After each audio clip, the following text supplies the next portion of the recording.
Good morning friends, কেমন আছো তোমরা সবাই? আশা করি যে যেখান থেকে আমার ভিডিওটা দেখছো সবাই ভালো আছো, সুস্থ আছো। আমিও ভালো আছি। এই দেখো একদম সকাল সকাল মেয়ে নাচ প্র্যাকটিস করতে চলে এসছে। ম্যাডাম এসছে, আন্টি এসছে, নাচ প্র্যাকটিস করাচ্ছে। আর কত পুচকি পুচকি বাচ্চাগুলো নাচ প্র্যাকটিস করছে দেখো। আর আমার মেয়ের বয়সী আরেকজন আছে, সে আসেনি। আর এই সব কটা বাচ্চা, শুধু ওরা দুজনে একটু বড়। তো নাচ প্র্যাকটিস করে এসে আবার মেয়ে বসে গেছে আঁকা প্র্যাকটিস করতে, মানে পড়তে বসবে না কিছুতেই আর কি, বুঝেছো তো? যত পড়ায় ফাঁকি দেওয়া যায় আর কি। তো সেই জন্যে আবার আঁকতে বসে গেছে। ঠিক আছে তাই আঁক, নাচ করে এলি, পড়তে ভালো লাগছে না, আঁক, তারপরে পরে জলখাবার খেতে আবার একটু পড়তে বসবি। ও আঁকা প্র্যাকটিস করুক, আর আমি তো সকালে রান্না বসিয়ে দিয়েছি। এটা করছি সিম আলু ভাজা, পাশে দুধ গরম হচ্ছে। আর সকালের জলখাবারটা হয়ে গেছে, এটা হচ্ছে দুপুরের রান্না। আর করব, বেগুন পোড়াবো একটু। এই শীতকালে বেগুন পোড়া খেতে খুব ভালো লাগে, বলো বন্ধুরা? গরমকালে কিন্তু এতটা ভালো লাগে না। এই দেখো বেগুন রেখেছি, পোড়াবো। ওদিকে দুধ গরম, ওদিকে ভাত। সকালে একদম জোরদার রান্নাবান্না চলছে। এখানে জামা কাপড় এখনও বালতিতে পড়ে আছে, আমার মেলা হয়নি, সকাল থেকে সময় পাইনি।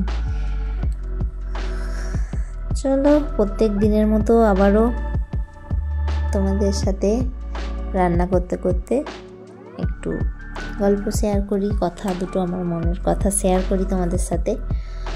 আর এখানে ডিমের কারি করছি, আর ওদিকে বেগুন পোড়া করছি, ঠিক আছে? তোমরা এটা কেন তোমাদের এটা কেন মনে হয় যে দুনিয়ার সমস্ত বোঝা তোমার এই দুর্বল কাঁধে? ঈশ্বরের কাছে প্রার্থনা করে কি লাভ, যখন তুমি ওনার দেওয়া সুন্দর এই জীবনটা ক্যারি করতে পারো না? হাজারটা ভালো হোক আপনার জীবনে, কিন্তু যদি একটা খারাপ হয় তুমি সেটার ওপরেই বেশি ফোকাস দাও। একটা জোক শুনে তুমি যখন হাসতে পারবে না, তাহলে একটা দুঃখে বারবার কাঁদো কেন বন্ধু? জীবনে কোনো রাস্তাই সোজা নয়, কোনো না কোনো মোড় তো আসেই। যেটা হয়ে গেছে সেটা অ্যাকসেপ্ট করো and choose to move on. আর এটা তো আমরা সবাই জানি যে কোথাও পৌঁছানোর জন্য কোথাও থেকে বেরোনোটা অতি আবশ্যক। আর প্রতিটা সূর্যাস্তের পর যেখানে সূর্য উদয়, নতুন দিন, নতুন আশা, আর নতুন একটা দিন শুরু করা যায়। হ্যাঁ, এটা সহজ নয়, কিন্তু জীবনটা যতটা জটিল ততটাই আবার সহজ। এই যে আমাদের মনটা, এটা বড়ই ভীতু। তাকে বোকা বানিয়ে রেখো বন্ধু, তাকে বোকা বানিয়ে রেখো। জীবনে যত বড়ই সমস্যা আসুক, একে বলবে কোনো ব্যাপার না, সব কিছু ঠিক আছে, অল ইজ ওয়েল। দৌড়ানোর আগে চলতে শেখো।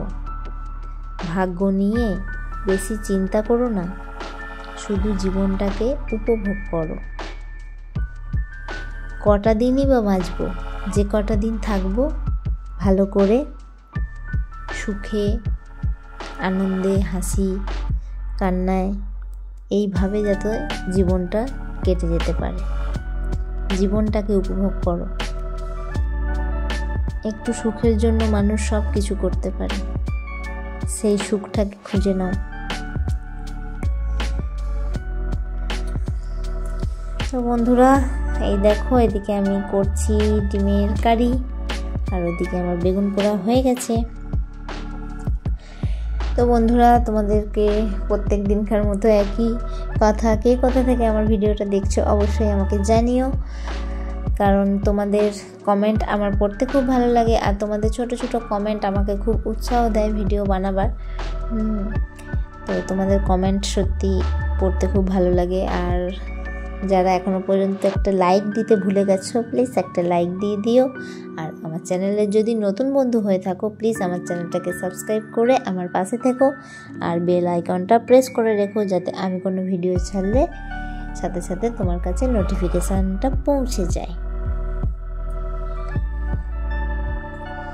তো সেটাই ভাবি এক এক সময় যে কত কষ্ট আসে আমাদের জীবনে, কত রকম কষ্ট আসে, তার মাঝেও সুখটাকে আমাদের ঠিক বার করে নিতে হয়, খুঁজে নিতে হয়। সুখটা খোঁজার জন্য, মানে সুখটা পাওয়ার জন্য কত কষ্ট করি, কত চেষ্টা করি।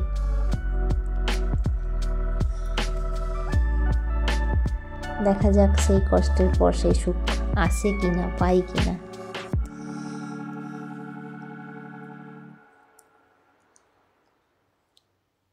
তো বন্ধুরা, কেমন লাগছে আমার ভিডিও অবশ্যই আমাকে জানিও। প্রত্যেক দিন ভিডিও দিতে পারি না, একদিন বাদে বাদে দিই, আর একদিন করে লাইভ করি আমি। তো যারা তোমরা আমার ভিডিও দেখো, তারা যদি আমার লাইভে আসতে চাও তো প্লিজ আমার লাইভে এসো। আমি দুপুরবেলায় 3টে থেকে লাইভ করি, 3টে থেকে 5টা, 2 ঘন্টা লাইভ করি। তোমরা যদি আমার সাথে দেখা করতে চাও, গল্প করতে চাও, অবশ্যই আমার লাইভে এসো। আমি লাইভেও গল্প করি সবার সাথে, ভালো লাগে লাইভে গল্প করতে। এদিকে ডিমের কারিটা ফুটে গেছে, এবার ডিমগুলো আমি দিয়ে দিলাম। ডিমগুলো দিয়ে নাড়িয়ে নিলেই হয়ে যাবে। যেহেতু 3 জন মানুষ, তাই 3টে ডিম। আমার শাশুড়ি মা খান না ডিম। আর এদিকে বেগুন পোড়াটা এবার আমি ছাড়িয়ে নেব।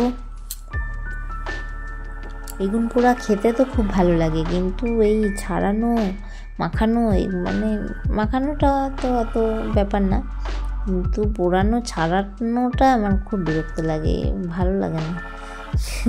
মানে পোড়ানোর পর ছাড়ানোটা বিরক্ত লাগে বেশি। ছাড়ানোটা হয়ে গেলে মাখতে তো বেশিক্ষণ সময় লাগে না। আর এই শীতকালে বেগুন পোড়া দিয়ে রুটি,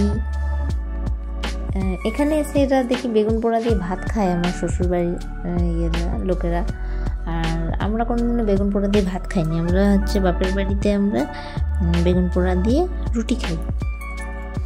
রুটি খেতেই আমার বেশি ভালো লাগে। আর এখানে দেখি বেগুন পোড়া দিয়ে ভাত, মুড়ি ওরা সব খায়। বেগুন পোড়া দিয়ে মুড়ি বলে কি ভালো লাগে খেতে, আমার তো একদম ভালো লাগে না। আমি কোনোদিনও খাইনি বেগুন পোড়া দিয়ে মুড়ি। তোমরা কেউ খেয়েছো কিনা আমাকে অবশ্যই জানিও। বেগুন পোড়া দিয়ে মুড়ি, আমার কিন্তু রুটিটাই খেতে বেশি ভালো লাগে বেগুন পোড়া দিয়ে।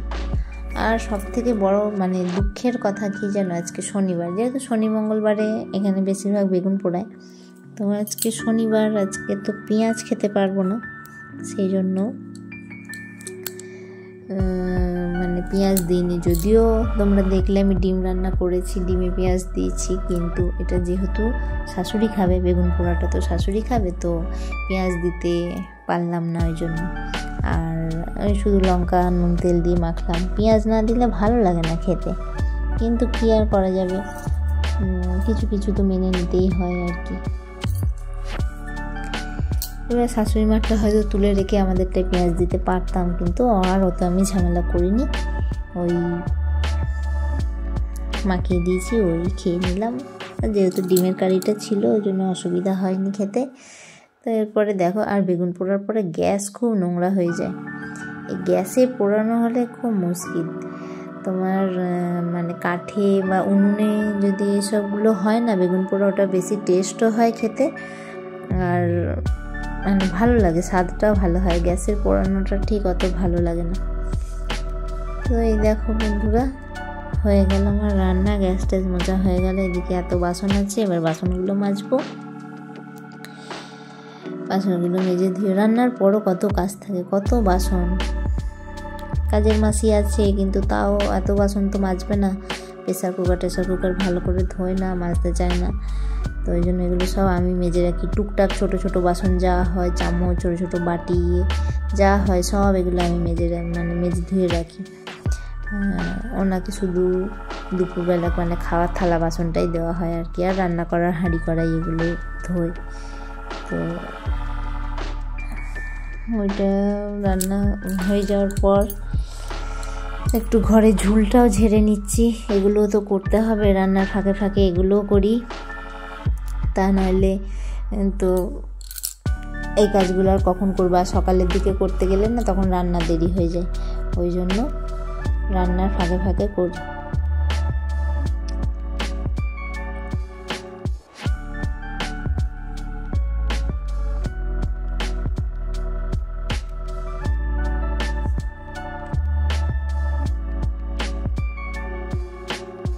আর আমি বেশিরভাগ গান শুনতে শুনতে করি, ওই জন্য কানে হেডফোনটা থাকে। আর চলো বন্ধুরা, ভিডিওটা বেশি বড় করব না। সন্ধ্যেবেলায় মেয়ে পড়তে বসে গেছে, ওকে পড়তে বসাচ্ছি, ওকে পড়াই।